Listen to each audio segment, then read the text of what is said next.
Assalamualaikum warahmatullahi wabarakatuh. Salam guru penggerak. Perkenalkan, saya Sulistiarini, calon guru penggerak angkatan ke-11 dari Kota Salatiga, Jawa Tengah.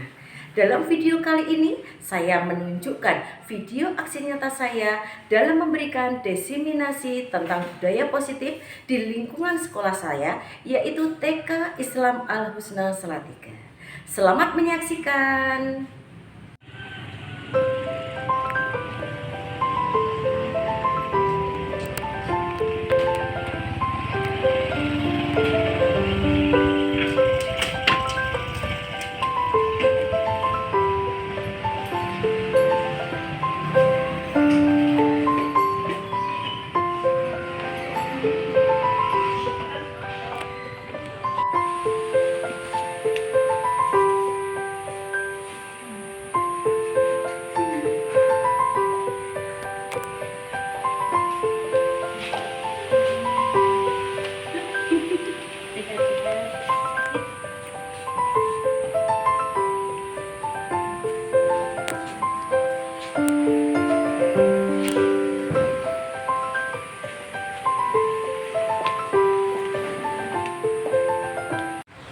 Assalamualaikum warahmatullahi wabarakatuh.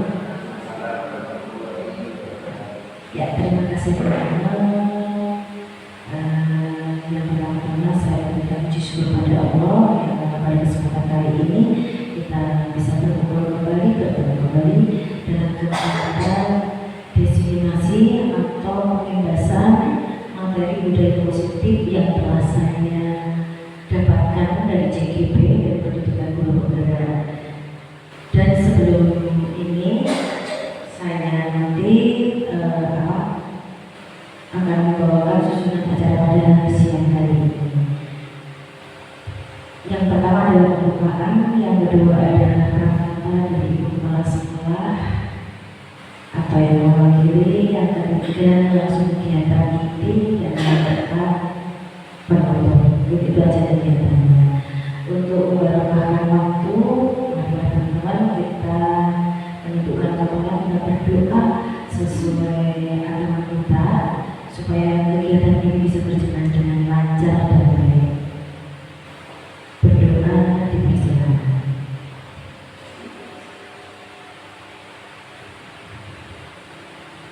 Selesai. Untuk acara keduanya yaitu perangkatan dari Ibu Kepala Sekolah kepada Ibu Sri, dipersilakan.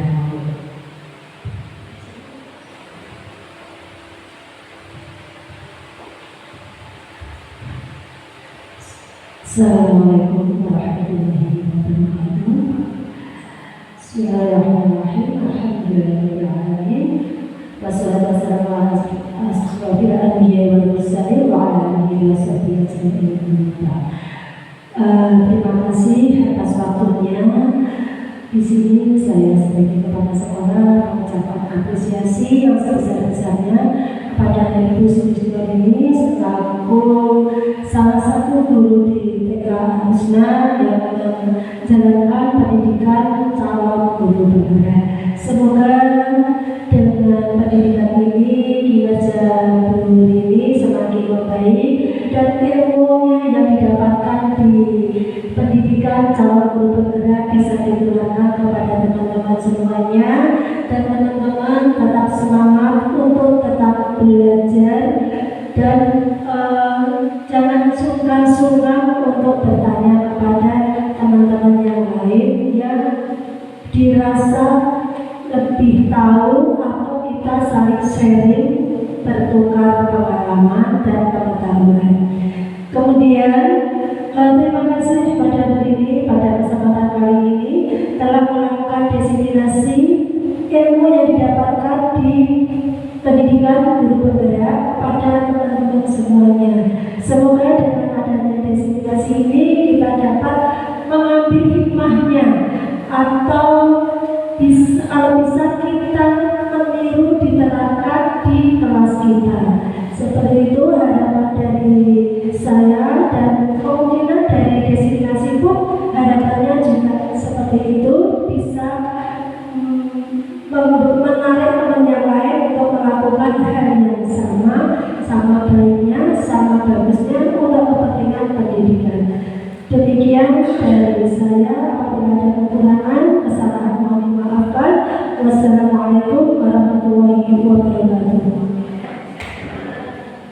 Ya, terima kasih Bu Sri. Terima kasih teman-teman. Ini langsung aja nih untuk kegiatan kita. Cara berikutnya yaitu kegiatan ini. Ya, teman-teman, saya sebelumnya terima kasih sekali karena mungkin hari ini panjenengan sampai sudah selesai mengajar, kemudian panjenengan banyak tugas yang lain. Di sini panjenengan sudah membantu saya untuk kegiatan aksi nyata saya ini, yaitu tentang budaya positif. Ya, sebelum kita menginjak ke acara inti, kita ini ada sedikit permainan, yaitu yuk senyum 30 detik. Monggo ibu berdiri dulu, ya. Cari pasangan sendiri-sendiri, ya. Ya, berdiri, monggo. Kemudian bapaknya juga berdiri, yang betul-betul sekali, ya. Kemudian saling menghadap-hadapan.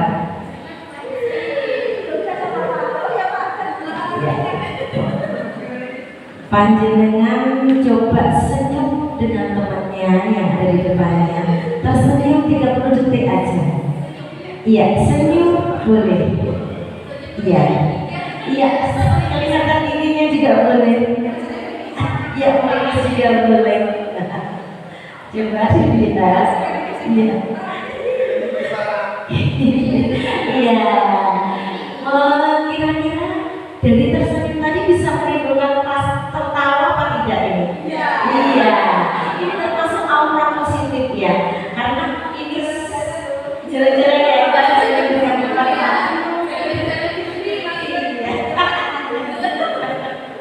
Terima kasih. Monggo silakan duduk sekarang kembali.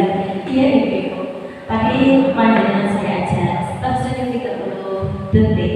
Itu ternyata dari tersenyum itu bisa membawa aura positif, membawa aura positif kepada temannya, sehingga senyumannya panjenengan itu bisa menimbulkan rasa pertama kepada panjenengan. Nah, itu aura positif. Nah, demikian juga dengan budaya positif yang akan kita pelajari hari ini. Tapi sebelum ini kita membuat kesepakatan dulu, ya. Kesepakatan forum desiminasi ini, di mana sudah ada beberapa, yaitu di sini ada menghargai siapapun. Di sini kepada teman-teman yang ingin menjawab atau memberi masukan kepada saya, tolong nanti dihargai. Bagaimanapun nanti bentuknya, bagaimanapun suaranya, bagaimanapun nanti tanggapannya, kita tetap hargai. Yang kedua kalinya yaitu menjadi pendengar yang baik. Jadi tolong nanti kesepakatan kita kali ini menjadi pendengar yang baik bagi kita maupun teman-teman kita. Mungkin ada usulan lagi kesepakatan kita pada siang hari ini. Monggo, silahkan. Ya. Apa lagi? Apa HP dia? Boleh. Ini kan kesepakatan kita. Jadi kalau kesepakatan kita ini, kalau yang membuat kita bareng-bareng, berarti kita enak kalau melaksanakannya enak. Kalau ada paksaan, kalau ada rasa takut seperti ini. Oke, ini ya kesepakatan kita yaitu seperti ini. Mungkin ada lagi izin ke toilet? Oh, boleh aja. Kesepakatan kita, makanya dari awal kita buat kesepakatan ini. Sip, iya, kita bangga ya. Kemudian ibu-ibu, ya, disiplin positif. Panjenengan mungkin tadi dari judulnya sudah budaya positif. Kira-kira panjenengan tahu nggak budaya positif itu bentuknya bagaimana, Boy?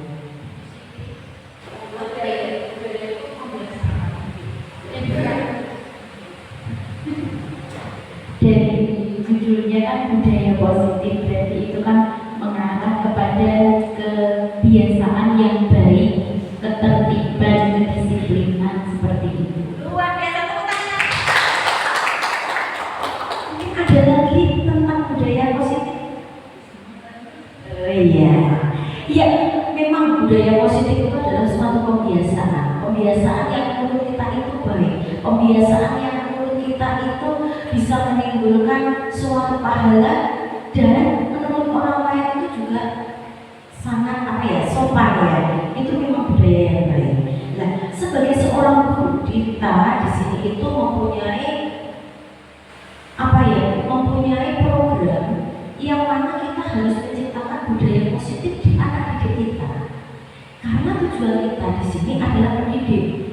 Pendidik kalau tidak menciptakan budaya yang positif, apalah artinya seorang anak, apalah artinya seorang murid. Makanya kita harus menciptakan budaya positif tadi. Nah, caranya bagaimana kok kita bisa menciptakan budaya positif? Ada beberapa untuk menciptakan budaya positif pada seorang guru, yaitu yang pertama adalah disiplin positif. Jadi disiplin positif, kemudian ada motivasi perilaku manusia, kemudian ada keyakinan sekolah atau kelas, kebutuhan dasar manusia, posisi kontrol restitusi, dan segitiga restitusi. Itu adalah 6 langkah, yang mana 6 langkah ini kalau nanti dilaksanakan oleh seorang guru, nanti guru akan bisa menciptakan budaya positif, dan akhirnya anak pun akan nyaman, aman dengan gurunya, senang dengan gurunya, cinta dengan gurunya. Nih, nanti akan kita bahas satu persatu dari 6 poin ini. Jadi materi kita ini ke 6 poin ini kita akan teliti satu per satu. Ya. Sekarang poin pertama yaitu disiplin positif. Kira-kira yang dimaksud disiplin positif itu apa? Monggo.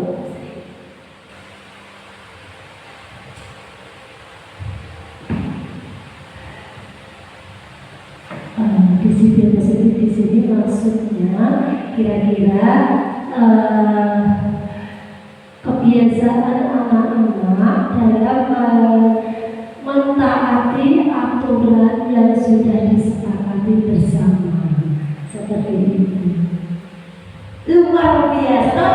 Mungkin ada lagi teman-teman yang bisa disiplin positif. Monggo busana. Saya disiplin tadi kan tentang kebudayaan ya, sesuatu yang dilakukan secara terus-menerus. Sedangkan positif itu kan perilaku yang baik. Jadi kalau disiplin positif berarti sesuatu yang dilakukan secara terus-menerus dan itu berdampak baik. Ya, untuk teman-teman semuanya, luar biasa. 2 jawaban ini aja loh sudah mewakili saya nanti di dalam menjelaskan tentang disiplin. Ini memang disiplin positif. Iya Bapak Ibu semuanya, disiplin positif itu merupakan suatu cara penerapan yang mengajarkan anak untuk bertanggung jawab. Disiplin bertanggung jawab dan menumbuhkan kesadaran diri berdasarkan nilai-nilai kebajikan. Nah, di sini kita sebagai seorang guru, langkah pertama itu harus bisa disiplin dulu. Nah, disiplin positif itu disiplin yang bagaimana? Disiplin yang baik. Di sini kita itu mengajarkan anak bekerja tanpa ada paksaan, tanpa ada imbalan. Itu seharusnya tentang disiplin positif. Nah, disiplin positif ini, Bapak Ibu, ini juga harusnya yang lebih baik disiplin itu ada 2, yaitu secara intrinsik atau secara eksternal atau naik ke dalam atau keluar. Oke, ada 3 poin nanti.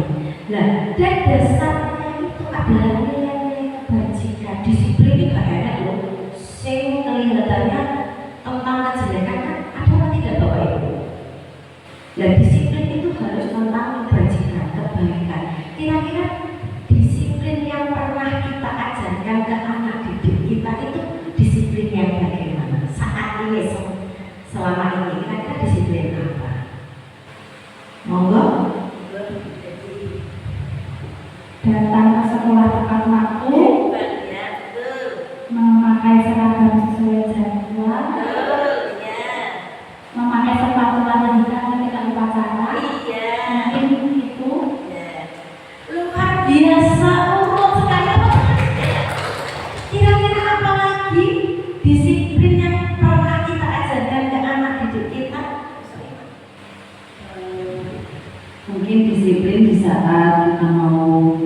tangan harus cuci tangan dulu.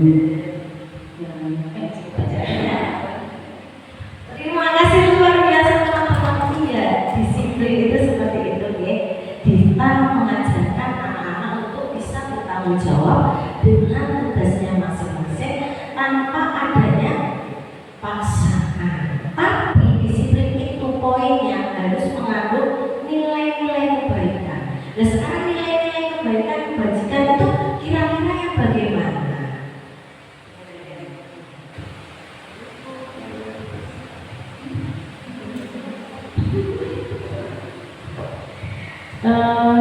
Nilai-nilai kebaikan yang bisa diambil itu mungkin seperti tadi ya, tanggung jawab, mandiri, terus belajar bersabar, terus kemudian belajar untuk menahan emosi ya, untuk mengungkap emosi itu dengan tepat. Nah, nilai-nilai yang ada, nilai-nilai moral agama terutama di situ, nilai kebaikannya ada di situ. Terima kasih luar biasa. Iya, benar. Nilai-nilai kebajikan itu antara nilai sabar, kemudian bisa bertanggung jawab, kemudian bisa rukun, menjaga kerukunan, bisa sholat tepat waktu. Itu semua nilai-nilai tentang kebajikan. Dan sebenarnya disiplin positif itu tujuannya adalah untuk mengontrol dalam melakukan segala tindakan. Tadi benar, Bu Ula sudah memberikan pendapatnya bahwa kita itu disiplin itu salah satunya adalah mengendalikan emosi kita. Itu tujuannya adalah itu, mengontrol dalam melakukan segala tindakannya. Kemudian, arahnya untuk disiplin positif itu adalah profil pelajar Pancasila. Walaupun panjenengan menginginkan harus sabar, kemudian harus tanggung jawab, harus rukun, harus bersahabat, tapi kita sebagai pendidik itu ada kolom atau suatu brand yang mana seorang guru itu harus setiap tindakan anak masuk di dalam 6 karakter profil pelajar Pancasila. Contohnya tadi sabar. Kira-kira di dalam 6 profil ini, karakter profil itu sabar masuk kemana nih? Ke 1 kuning. Kemudian rukun mungkin masuk mana? Rukun sama. Kemudian gotong royong berkolaborasi. Nah, kenapa sebagai seorang pendidik, walaupun karakter banyak, nilai-nilai kebanyakan, nilai-nilai kebajikan yang kita ambil banyak, tapi harus tetap mengacu pada 6 karakter profil pelajar Pancasila? Tahu nggak kenapa alasan? Karena 6 profil pelajar Pancasila itu sudah ada penilaiannya sendiri. Jadi kalau panjenengan menginginkan nilai kebajikan yang lain, itu harus dimasukkan yang mendekati dengan ini, karena ini sudah menjadi penilaian di dalam kurikulum kita. Jadi kita nggak usah jauh-jauh. Jadi walaupun banyak nilai kebajikan tetap dimasukkan ke ini, karena ini sudah patokan dari pemerintah yang sudah ada arah penilaian. Mungkin ini bisa dipahami nih. Ribut. Lanjut. Ya. Yang kedua yaitu motivasi perilaku manusia. Kira-kira panjenengan apa yang ada di benak panjenengan tentang motivasi? Kata motivasi ini apa nih? Kalau menurut pendapat saya, motivasi itu adalah sesuatu yang mendorong. Motif itu apa ya? Berarti motivasi pokoknya menurut saya adalah sesuatu yang mendorong kita berperilaku seperti yang diarahkan tadi. Misalkan kita berperilaku, misalkan kita senang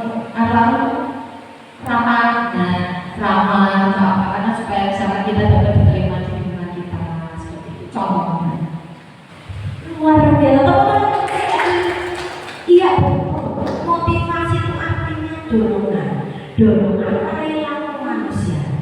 Sebagai seorang guru, di sini kita dituntut untuk memiliki motivasi perilaku manusia. Jadi mendorong anak didik kita itu supaya baik.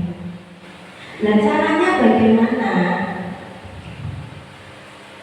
Ini ada 3 caranya motivasi perilaku yang baik untuk anak, untuk kita diri kita sendiri dan untuk anak didik kita. Yang pertama adalah untuk menghindari ketidaknyamanan atau lingkungan. Nah, ini kemudian yang kedua untuk mendapatkan imbalan atau penghargaan dari orang lain, dan yang ketiga untuk menjadi orang yang mereka inginkan dan menghargai diri sendiri dengan nilai-nilai yang mereka percaya. Maksudnya di sini, contoh kita sebagai seorang guru, kita berangkat mengajar, itu tujuannya apa? Mungkin untuk ketidaknyamanan, aku tak budal ngajar, berangkat ngajar, aku tak mau apa-apa, aku berangkat dihukum, beda kayak poin kalau kepala sekolah. Berarti kalau panjenengan tujuannya ke sekolah itu beda dikenai hukuman, berarti panjenengan poinnya pertama. Yang kedua, aku pengen berangkat pagi ke sekolah, ben aku dapat piala. Misalnya kan tanda terima kasih seperti itu. Aku pengen suatu penghargaan, aku lebih diarani orang yang berangkat wow, rajin kayak gitu. Panjenengan berarti tujuan atau motivasi panjenengan adalah yang kedua. Tapi kalau panjenengan itu aku berangkat ke sekolah dengan tujuan aku sadar diri, karena aku memang tugasku mengajar.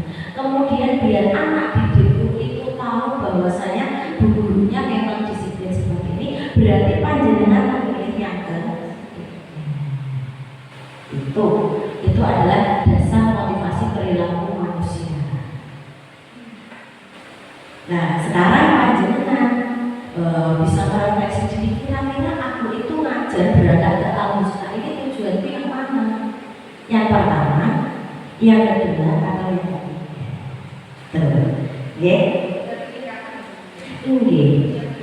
Bukan itu pilihan, ya. Motivasi. Ya, motivasi kita. Dan yang berikutnya, poin yang keberapa itu ini? Ketiga, keyakinan sekolah atau kelas. Kita sebagai guru harus tahu keyakinan sekolah atau keyakinan kelas kita. Kira-kira keyakinan itu apa nih? Keyakinan kelas atau keyakinan sekolah? Monggo Pak Selamat, keyakinan itu apa nih?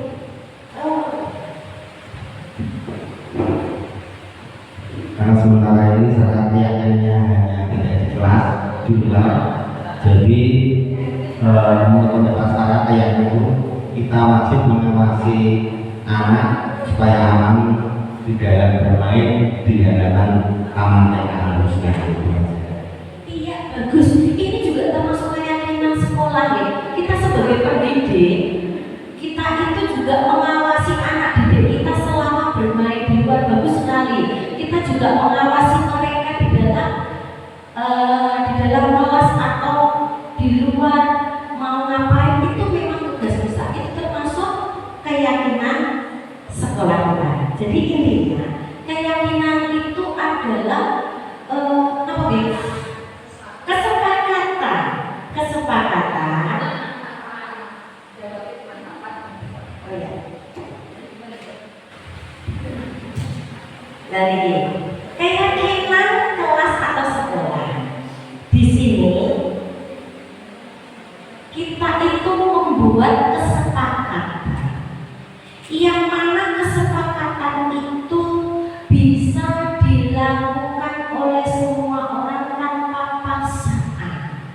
Misalnya, kalau kesepakatan sekolah, berarti kita membuat kesepakatan antara kita sebagai guru dengan kepala sekolah dan wali Misalnya guru datang jam 7:40 harus nyampe. Itu kesepakatan sekolah. Jadi kita sebagai warga, sebagai guru, dia datangnya paling enggak itu paling maksimal. Misalnya seperti itu. Dan kemudian sebagai guru harus memakai sepatu di dalam kegiatan mengajar. Nah, itu memang kesepakatan bersama kita.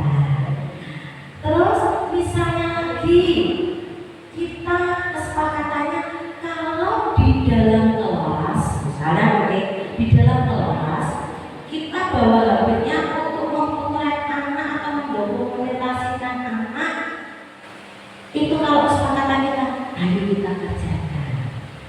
Nah, itu kesepakatan. Jadi dalam kita melaksanakan itu enjoy. Tapi misalnya kita sebagai pemimpin membuat kesepakatan. Misalnya membuat kesepakatan kegiatan pembelajaran harus dikumpulkan 1 minggu sekali. Itu kesepakatan antara kepala sekolah dan guru. Kalau hanya yang kesepakatan yang membuat aturan kepala sekolah, itu namanya bukan kesepakatan.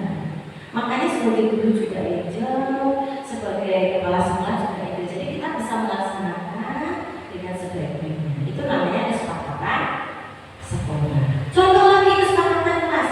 Nah ini kita sebagai guru itu harus punya kesepakatan dengan anak didik kita.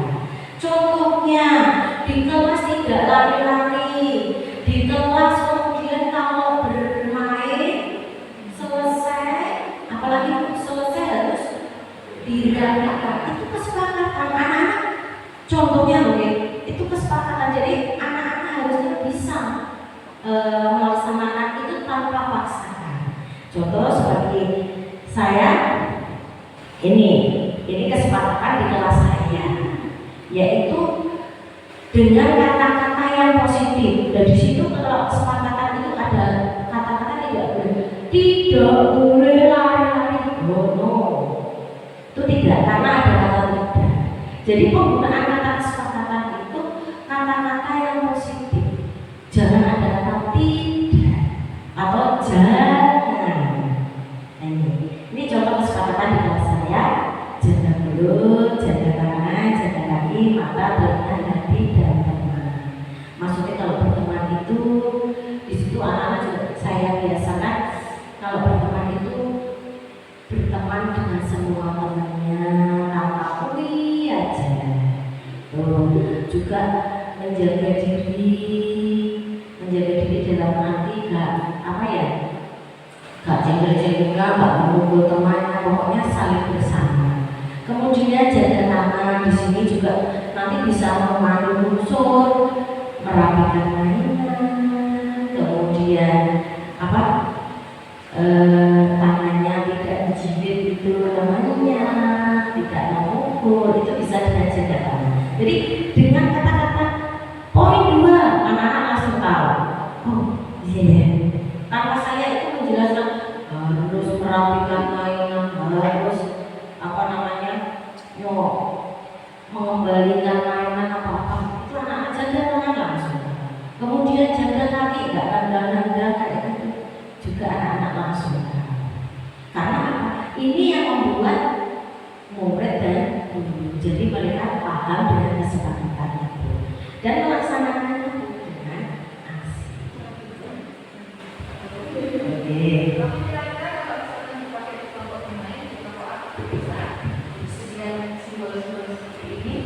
Tetap bisa ya, Miss. Berarti kita terus sebelumnya harus menjelaskan. Tadinya saya ingin kaki, tapi ternyata ada di depannya ada kata jaga gitu ya. Jaga kaki. Kalau yang misalkan kita belum dijelaskan kan apa itu maksud kok kaki itu maksudnya jangan lari-lari kemana-mana, tapi mereka tetap masuk ya. Ya, ini kesepakatan yang kami buat di rumah seperti ini. Jadi karena kita ini mendidik anak-anak usia PAUD 6 tahun ke bawah, itu kita bahasa kita hanya simbol. Kalau kita hanya bahasa yang ngomong-ngomong, mereka tidak bisa baca. Makanya saya gunakan simbolnya aja. Gitu ya. Jaga tangan, termasuk ini buang sampah pada tempatnya.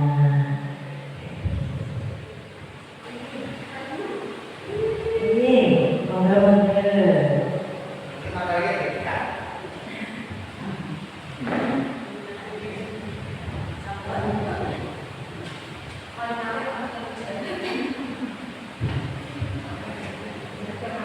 Iya. Nggak nangisan. Nggak nangisan. Iya. Nggak melihat-lihat.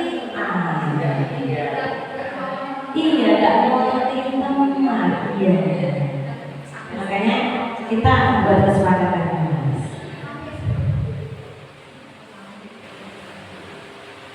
Oke, kita SPG dulu.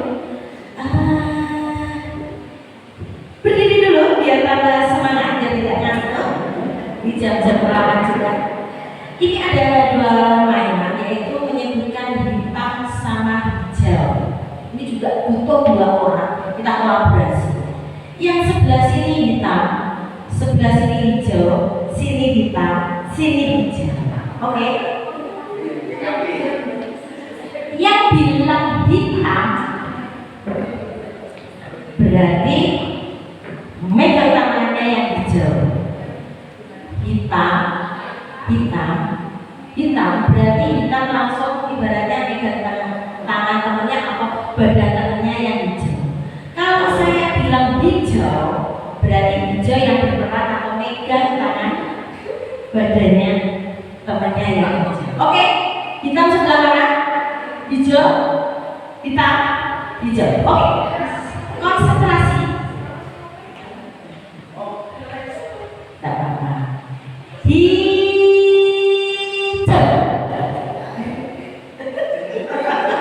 Ibu sering luar biasa, sering luar biasa. Cepat sekali. Hijau. Hijau. Hitam. Hitam. Hijau. Oke, luar biasa. Iya, memang itu suatu permainan, tapi kita harus fokus ya. Kenapa saya mengambil ini? Karena ini jam-jam rawan biasanya kita itu iya ngantuk. Bapak Ibu, untuk kegiatan kita yang keempat yaitu kebutuhan dasar. Kebutuhan dasar itu kira-kira apa gitu?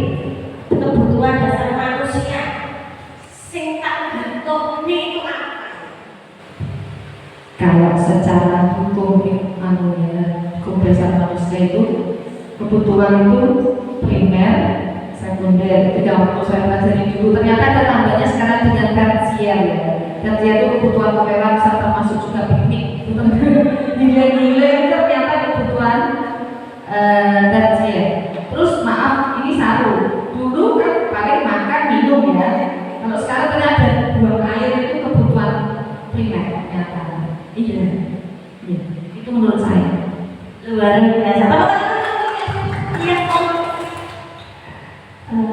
Saya mencoba mendefinisikan kebutuhan dasar manusia yang ada di sini. Kebutuhan dasar manusia di sini yang pertama, saya ingin diakui keberadaan saya. Kemudian hak hidup saya harus terpenuhi. Kemudian kasih sayang juga harus terpenuhi. Pengakuan ke kasih sayang, hak hidup, mungkin itu dulu. luar biasa. Itulah memang ini manusia deh. Kita sebagai manusia ya. Ika luar biasa bagusnya. Kemudian Bu Sri luar biasa. Saya juga mempunyai kebutuhan itu. Saya juga ingin disayangi ya Bu Sri ya. Saya juga punya kebebasan. Saya juga pengen bebas loh. Bebas memilih apa-apa itu suatu kebutuhan. Nah ini. Ketika seorang murid melakukan suatu perbuatan yang bertentangan dengan nilai-nilai kebajikan atau melanggar peraturan, hal itu sebenarnya dikarenakan mereka gagal memenuhi kebutuhan dasar mereka.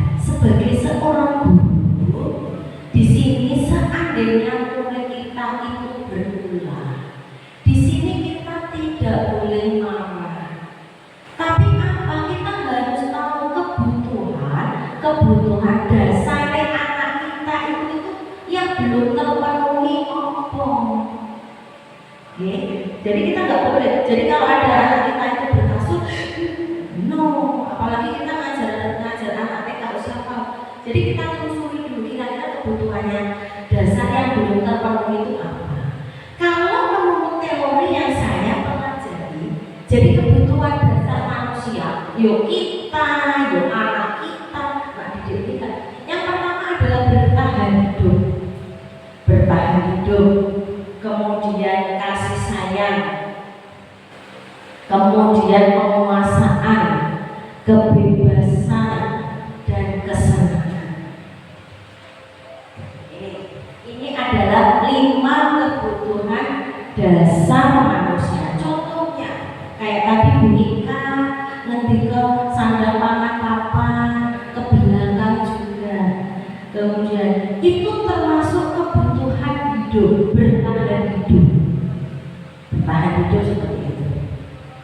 Kemudian kita pengen piknik apa ya? Bukan begini, bertahan hidup, pengen kesehatan, aku selalu pengen sehat, ya bertahan hidup. Kemudian kasih sayang, untuk apa masa diterima? Nah itu berarti juga kebutuhan. Misalnya anak marah, anak cucu tiba-tiba tantrum kayak gitu, ternyata solusinya setelah dia itu disuruh maju mau, oh ternyata dia itu pengen disayangi gurunya juga. Ben aku dekat dengan guru seperti itu diterima. Kemudian penguasaan, kadang anak-anak itu marah kalau nggak disuruh maju, marah. Oh ternyata dia itu pengen penguasaan, pengen di depan. Dan di depan itu pengen dilihat sama temannya, aku bisa kayak itu penguasaan. Kemudian kebebasan ini adalah kebebasan untuk memilih. Kebebasan untuk memilih apapun. Contoh anak, kasus nih, anak itu kadang nggak dibawain bekal sama orang tuanya, kadang dia dibawain bekal duit nggak ganti-ganti. Kadang anak itu ngambil punyanya temannya, gitu. Lah itu kalau kita telusuri itu, kenapa nggak kamu seperti itu? Kan kamu bawa bekal sendiri. Setelah kita tanya komunikasi yang baik, biasanya makanya itu enggak. Itu kebebasan karena dia tidak bisa memilih aku dan orang tuanya. Aku tidak memberi kebebasan dia untuk menyampaikan unek-uneknya. Itu termasuk. Dan kesenangan, jadi anak itu pengen senang ya. Jadi kalau anak marah, anak bermasalah, itu kita sebagai pendidik harus tahu kebutuhan dasarnya itu yang belum terpenuhi. Jadi harus 5 yang terpenuhi. Ini ada salah satu kasus. Nih, Ibu Rini adalah wali kelas 6 SD yang sedang bingung menghadapi salah satu murid di kelasnya. Beberapa anak telah mengeluhkan Tommy yang sering kali meminta bekal makan siangnya kepada temannya dengan cara paksa. Jika Anda menghadapi situasi seperti ini, kira-kira apa yang menurut Anda lakukan? Dan kira-kira apa alasannya Tommy melakukan itu? Jadi ceritanya ini Tommy ini sebenarnya minta makan bekal pada temannya. Nah, kita sebagai pendidik di sini pokoknya jangan marah. Kita gunakan komunikasi baik untuk mengenali kebutuhan 5 tadi yang tidak tercapai. Ditekoni. Pokoknya intinya kita sebagai pendidik komunikasi. Nah, alasan pertama mungkin ini ya. Ini ada alternatif. Kalau dia itu tidak terpenuhi bertahan hidupnya seperti ini, karena dia lapar dan orang tuanya tidak membawakan bekal makan siang, kebutuhan dasar yang sedang berusaha dipenuhi oleh Tommy adalah kebutuhan bertahan hidup. Amin. Ini salah satu mungkin kemungkinan kebutuhan yang pertama dia tidak dipenuhi bertahan hidup, kelaparan misalnya. Ibunya kebanten tidak membawakan. Nah terus solusinya ibunya bagaimana? Mungkin bisa diinfokan kepada teman. Siapa yang membawa? Iya, betul, luar biasa menikah. Ya itu mungkin solusi kita yang paling tahu seperti itu. Untuk alasan yang kedua, karena dia merasa senang temannya jadi memperhatikan dia. Tadi untuk kebutuhan dasar ya kasih sayang dan bisa diterima. Karena dia merasa senang temannya jadi memperhatikan dia. Ketika temannya melakukan tindakan itu pada gurunya memberitahukan kepada orang tuanya sehingga orang tuanya memperhatikan dia. Maka kebutuhan dasar yang belum terpenuhi oleh Tommy adalah rasa diterima atau kasih sayang. Dia memang suka, padahal dia cakap. Ini padahal ya dibawain kita, tapi ya mintain namanya. Itu solusinya. Yang ketiga, alasan Tommy mungkin karena temannya jadi takut dengan dia dan menuruti keinginannya, maka sebetulnya Tommy sedang memenuhi kebutuhan dasarnya akan kekuasaan. Nah, ini mungkin karena Tommy itu pengen merasa diakui temannya, biar dikatakan sok jago. Lah dia maksa sampai marah. Pokoknya kamu gini dulu, aku minta dulu. Nah, itu dia pengen merasa diakui.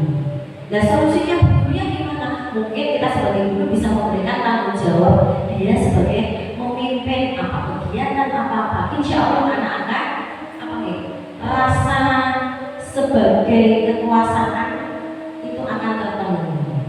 Solusinya mungkin seperti memberi tanggung jawab. Kemudian alasan keempat misalnya kalau kekurangannya dia di poin keempat kebebasan, karena dia merasa bosan dengan bekal makanan yang dibawakan ibunya dari rumah, karena ibunya membawakan bekal yang sama. Oleh karena itu dia ingin mencoba makanan teman-temannya yang beraneka ragam. Nah, ini kebebasan karena dia tidak dikasih kebebasan untuk memilih bekal oleh ibunya. Terus bawakan bekal itu. Kemudian alasan kelima karena kesenangan, dia senang ekspresinya temannya ketakutan melaporkan ke gurunya. Namanya anak-anak kalau pengen diperhatikan seperti itu, makanya kita sebagai guru tetap komunikasi kalau ada anak bermasalah. Ini poin kita. Jangan didiamkan. Biasanya ya seperti itu. Oh, itu tidak mengambil solusi. Kadang seperti itu. Besok lagi dia kebutuhan dasarnya yang tidak diterima berbeda lagi. Oke. Untuk berikutnya yaitu posisi kontrol restitusi. Kira-kira posisi kontrol restitusi itu apa nih? Mungkin ada yang bisa membantu posisi kontrol.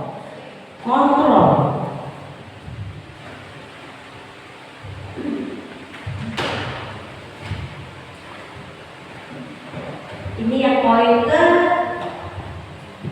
5. Terima kasih, saya akan mencoba mendeskripsikan posisi kontrol restitusi. Posisi kontrol restitusi di sini kemungkinan posisi kita sebagai pendidik mau menempatkan sebagai apa untuk mengontrol perilaku anak tersebut. Mungkin sebagai manajer, sebagai pengawas, atau sebagai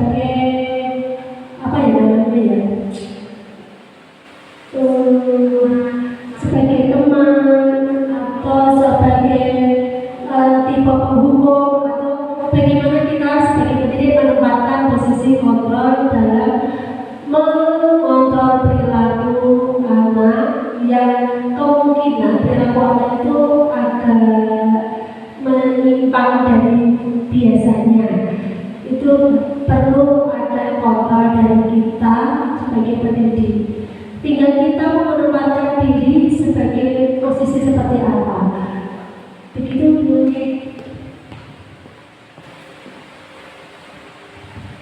Ya, luar biasa.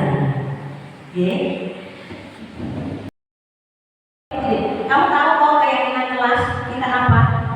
Jaga kaki, Bu. Kenapa kamu itu nyadar dia, menendang-nendang dia? Loh ini, terus harusnya bagaimana kayak ini? Apa ya ini lah? Itu sebagai pemantau. Jadi menjelaskan secara real dia itu kesalahan seperti itu, nanti apa namanya? Terus tindakannya harusnya bagaimana? Itu sebagai pemantau. Kemudian sebagai manajer itu apa ya? Posisi kontrol guru itu harus mengerti anak, guru harus bertanya pada anak, guru harus tahu mana yang baik, mana yang jelek. Kemudian guru juga mempersilahkan murid untuk bertanggung jawab dan murid untuk dapat menemukan solusinya. Itu sebagai guru. Jadi kita sebagai seorang guru paling enggak kita akan memakai posisi kontrol seorang guru yang mana dari kelima ini. Kira-kira manajer, ya sebagai seorang guru kita harus bertindak sebagai manajer. Di situ kita itu misalnya anak bersalah kita harus tahu kesalahannya apa. Kemudian caranya itu gimana, baik apa tidak. Kemudian kita juga ngirong-ngirong ini bertentangan dengan keyakinan kelas kita apa tidak, seperti itu. Dan kalau kita sebagai seorang guru kok menerapkan posisi sebagai manajer, maka murid kita akan bertanggung jawab, murid kita akan bisa menyelesaikan masalahnya. Kemudian ini juga positif, identitas positif anak akan apa ya? Akan ada, anak akan merasa diakui walaupun dia itu salah, tetap merasa tidak dibully, tidak dikucilkan, tapi dia tetap berada di antara kita. Nah ini, posisi kontrol itu harusnya caranya bagaimana? Seorang guru kalau kita menerapkan posisi restitusi tadi, kita menggunakan segitiga restitusi. Nah, segitiga restitusi itu yang bagaimana? Dimana ada tahapan di dalam segitiga restitusi, yaitu menstabilkan identitas, kemudian validasi tindakan yang salah, menanyakan keyakinan. Tapi itu caranya. Nah ini ada poin-poin kata-kata pematik di antara tiga hal itu. Misalnya nih, menstabilkan identitas itu misalnya anak berbuat mukul tangannya temannya. Nah, kira-kira kamu tadi itu melakukan apa? Pak pukul dulu. Lah kenapa kok dipukul? Pertanyaan ekstrak seperti itu. Lah jengkel bu, soto gitu lah. Kira-kira itu baik apa tidak? Nah kita menstabilkan identitas. Terus jelek bola kok jelek kok kenapa kok dilaksanakan? Kok jelek kok? Iya, Bu Rini tahu kayak gitu itu jengkel. Nah, Bu Rini juga pernah mengalami seperti kamu. Itu namanya menstabilkan identitas itu seperti itu. Jadi menyayangi anak yang berbuat salah. Bu Rini yo pernah melakukan kayak begitu. Bu Rini, iya manusia itu kadang yang mempunyai sifat salah seperti itu. Itu ngeyem anak yang marah. Itu namanya menstabilkan identitas. Biar dia itu egonya, marahnya itu tidak sampai malam. Kemudian memvalidasi tindakan yang salah. Kira-kira perbuatanmu memukul ketemu itu baik apa tidak? Jelek Bu, itu namanya validasi tindakan. Nah kira-kira jelek apa yang kamu lakukan lagi? Minta maaf Bu. Itu namanya validasi tindakan yang salah. Dia tahu bahwa apa yang dilakukan itu salah.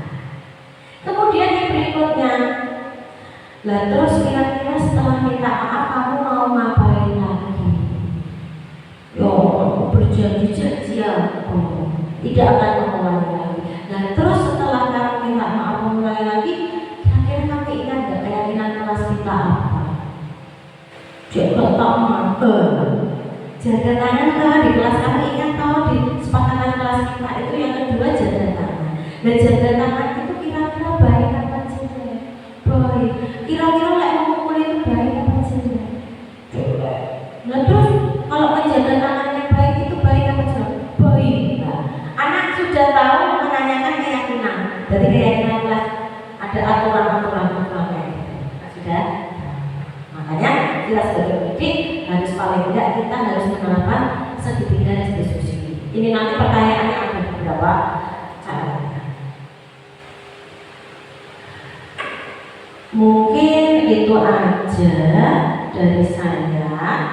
Oke, ini sebenarnya ada video, tapi tadi saya buka belum bisa. Kita langsung aja ke tahap tanya jawab. Mungkin ada pertanyaan yang perlu yang menjadi unek-unek panjenengan pada materi kita kali ini. Terima kasih Bu Rini untuk ilmunya, ya, diseminasinya luar biasa, ya. Ini sangat bermanfaat sekali, terutama tentang disiplin positif, ya. Dan kita jelaskan tentang restitusi itu tadi, cara penanganannya nanti seperti apa, tahapan. Tapi mohon maaf, ya, itu sangatlah tidak mudah bagi kita untuk, karena pada kenyataannya kita menghadapi berbagai macam karakter anak yang bermacam-macam, bahkan ada yang temperamen, ada yang mungkin masih belum paham, ya. Itu nah, kita nanti bagaimana untuk mengatasinya.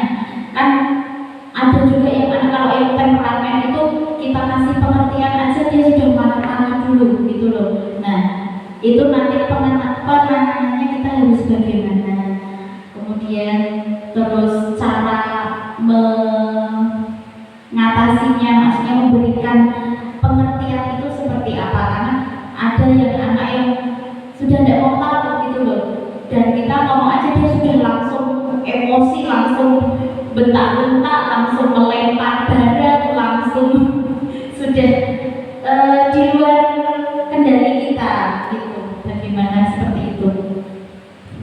Ya, berarti kita sebagai pendidik mungkin ini kita tetap komunikasi dengan orang tua. Salah satu solusinya adalah dengan orang tua. Mungkin kita bisa menggunakan 5 kebutuhan dasar tadi, di mana mungkin ada sesuatu yang membuat dirinya itu tantrum, dia sampai melempar, dia sampai gedor-gedor itu, berarti dia ada sesuatu yang belum sinkron dengan dirinya. Ya itu kita komunikasikan. Misalnya ada mungkin kita ajak ngobrol dia, mungkin dia namanya anak PAUD, ya kita ngobrol secara bahasanya dia, itu ya itu. Kemudian kita komunikasikan terhadap orang tua, tetap, karena tanpa bantuan orang tua di rumah, apalagi di masa-masa usia PAUD, kalau kita harus menyelesaikan masalah yang selama di sekolah itu tidak mungkin. Atau solusinya kita kan ada ombel, komunikasi belajar, ombel atau komunikasi itu nanti kita bisa sharing dengan teman ombel kita. Kira-kira ini aku punya masalah seperti ini, aku harus bagaimana? Mungkin dari teman-teman itu bisa ngasih solusi. Oke, caranya seperti ini aja dulu lah. Mungkin loh, karena kita kan usia PAUD, beda dengan SD, SMP diajak ngobrol nyambung. Itu seperti nyoba bilangnya itu. Kita harus tahu kebutuhan mungkin dasar apa yang tidak terpenuhi, mungkin jengkel, kesenangan direnggut apa tidak tercapai kesenangannya dia pas ngapa-ngapain, kita harus tahu. Tuh, mungkin itu bulan. Ya, mungkin ada tambahan lagi dari teman-teman. Terima kasih Bu Rini atas jawabannya, atas pertanyaan pula.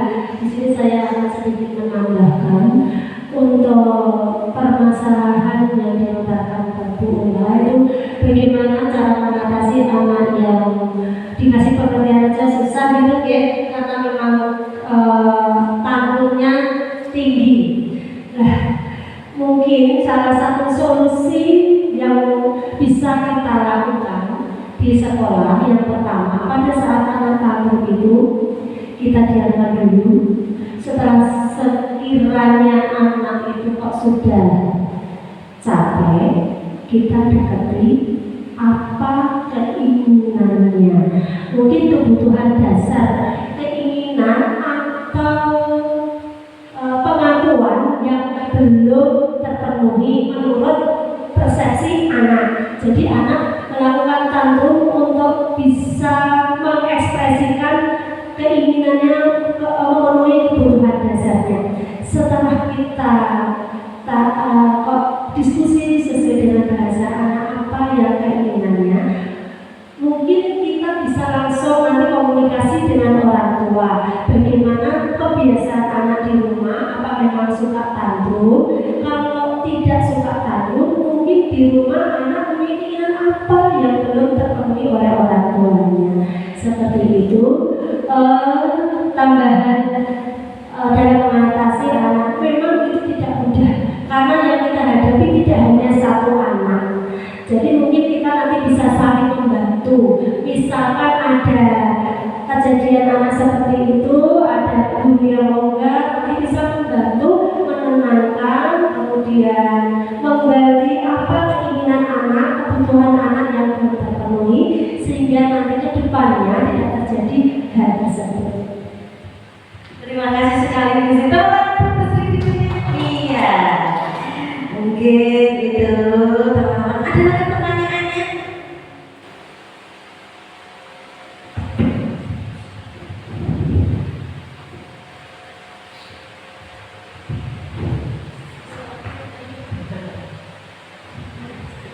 Mungkin dari saya sudah cukup ya Bu Rini.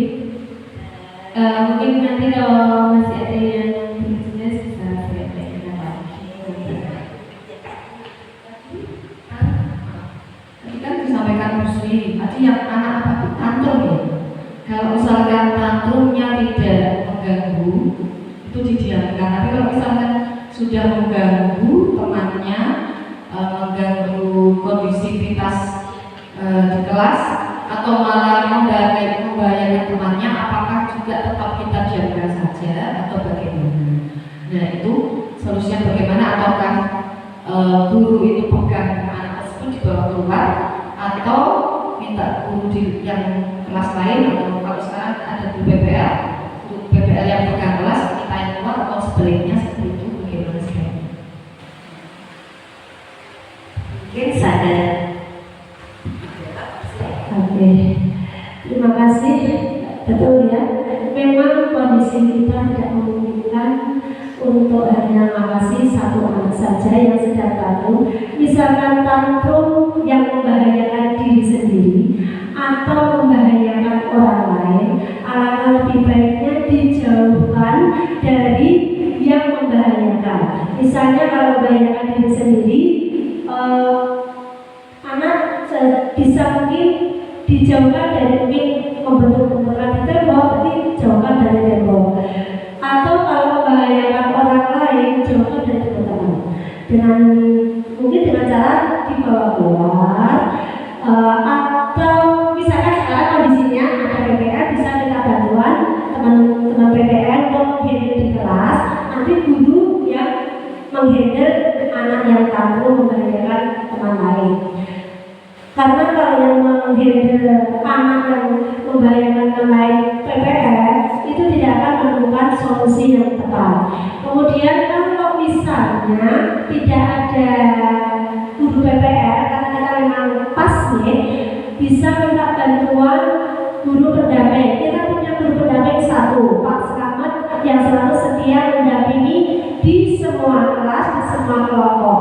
Kalau tidak, nanti bisa minta bantuan saya. Kalau di waktu saya pas berada di sekolahan, mungkin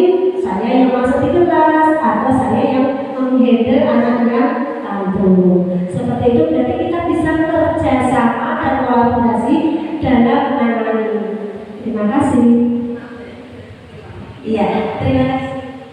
Nah, pada saat misalkan kelasnya guru zona kan tidak ada guru BPR, misalkan kalau sekarang kan sebelahnya ada bola nih, kelasnya di sebelah besarnya dititip, bentar sebentar, aku tak panggil Bu Sri, tak panggil Pak Tok. Misalkan yang dalam satu kelas tidak ada temannya, misalkan contohnya Bu Saimah. Nah itu, apakah anaknya kita tinggalkan ataukah anaknya kita bawa keluar, kita tinggalkan kelas? Itu bagaimana sebaiknya? Terus itu yang kedua, anaknya tangannya kita jauhkan dari tembok kalau kita bentur-benturkan kalau anak tersebut bentur-benturkan tembok. Terus kalau dengan temannya kita jauhkan dari temannya. Kalau dia jauhkan rambutnya sendiri kan, membayangkan diri sendiri itu berarti dan tidak bisa dijauhkan. Apa gonceng tangannya atau digondol, terus kemudian mungkin dia ngakur-ngakur dia cuma pernah ngiji cakar-cakar badannya. Nah itu minta sarannya juga. Itu apa? Terima kasih, luar biasa semangatnya teman-teman ini. Terima kasih lagi karena kita memang kurikulum merdeka dan harus memberikan kemerdekaan pada anak-anak. Ya, terima kasih. Di sini apabila anak itu membahayakan diri sendiri dengan menyakiti anggota tubuhnya sendiri, alangkah lebih baiknya kalau yang menyakiti biasanya kan tangan ya, tidak mungkin kami untuk menyakiti diri sendiri. Yang biasa digunakan anak untuk menyakiti diri sendiri, tangannya kita pegangi atau kita dibentuk pakai penyusaan, kita pegangi saja supaya anak itu tidak menyakiti anggota badannya.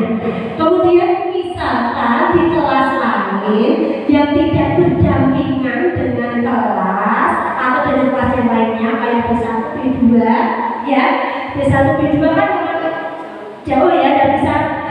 Kita kan modern, alat komunikasi kita kan selalu pegang HP. Kolek saja teman atau saya, Bu tolong ke atas, Bu tolong ke kelas ini, saya butuh bantuan. Atau enggak, Pak Samad saya butuh bantuan pakai HP. Seperti itu. Oh, kalau Pak Samad saya pakai HP, mungkin kan kondisinya tahu soal teman-teman. Kondisinya kan tahu. Misalkan saya pas tugas luar kan teman-teman pada tahu, berarti yang langsung dihubungi Pak Samad. Tapi kalau saya tidak dinas luar, langsung saja saya yang dihubungi, saya kerja tetap menghadap mendepi HP.